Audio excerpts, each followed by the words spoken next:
দুনিয়ার বুকে জন্ম আপনি দিবেন, এমন বড় ব্যক্তি দুনিয়ার বুকে আসবে, এমন সময় আমার আল্লাহ আপনাকে সেফটির জন্য মানুষ আসমান থেকে পাঠাবে না, এটা কখনো হইতে পারে না।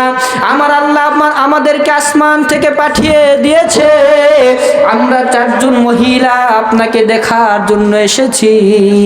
এই 4 জন মহিলার ভেতর থেকে একজনের নাম ছিল হযরতে হাওয়া আলাইহিস সালাতু ওয়াস সালাম, 2 নম্বর মরিয়ম আলাইহিস সালাতু ওয়াস সালাম, 3 নম্বরে হাজরা আলাইহিস সালাতু ওয়াস সালাম, 4 নম্বরে আমার আল্লাহ আসমান থেকে পাঠিয়েছেন এই 4টা মহিলাকে সুন্দর করে বলে দেওয়া হয়েছে, তোমরা যাও মুহাম্মদের আম্মার কাছে চলে যাও, পৃথিবীর বুকে এমন একজন নবী আসবে যাকে পৃথিবীর সমস্ত মানুষেরা সর্দার হিসাবে মানবে, পৃথিবীর সমস্ত কিছু সর্দার বানিয়ে আমার আল্লাহ সুন্দর করে নবীকে দুনিয়ার বুকে পাঠালেন।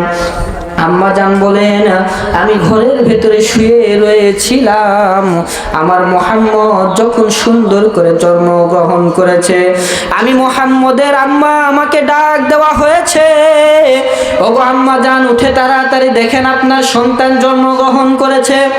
আমি আমার সন্তানের দিকে সুন্দর করে তাকাইলাম, তাকানোর পরে দেখলাম আমার সন্তান নিজের বাম হাত দ্বারা নিজের লজ্জাস্থানকে ঢেকে রেখেছেন।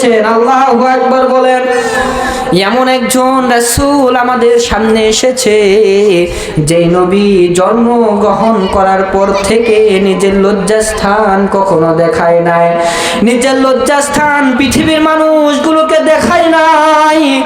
আমার নবী নিজের লজ্জাস্থানগুলোকে সুন্দর করে ঢেকে রেখেছেন। আম্মা জান বলেন, নবী যখন দুনিয়ার বুকে এসেছে, এই নবী দুনিয়ার বুকে আসার পরে আবু লাহাব এমন খুশি হয়ে গিয়েছে। আবু লাহাব বলে, আমি খুশিতে আমার সুয়াইবিয়া গোলামকে আজাদ করে দিয়েছি, আমার আল্লাহ এই আমলটাকে এত কবুল করেছে।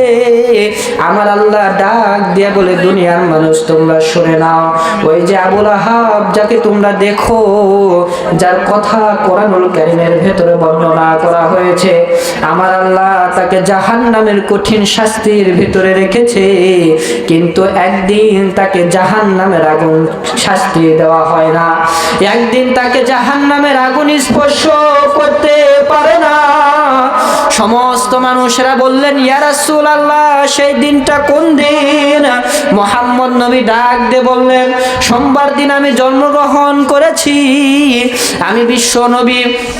যেই দিন হীরা গুহার ভেতরে ছিলাম, আল্লাহর আসমান থেকে উহি যখন আমার উপরে নাজিল করা হয়েছে, সেই দিনে নামটাও ছিল সোমবার।